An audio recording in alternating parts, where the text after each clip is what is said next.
No wedding is complete without the Avalanche rose, and we're here at the renowned Lamy Fiore to see the owner, Nicola Lamy, in action. Let's take a look.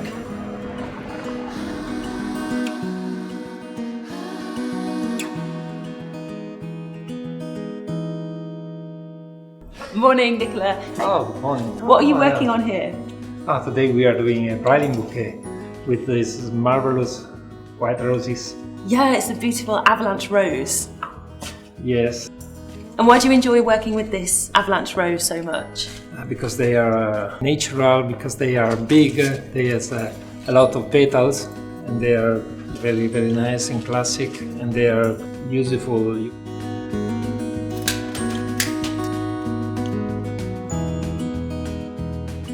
Thank you so much for this beautiful bouquet.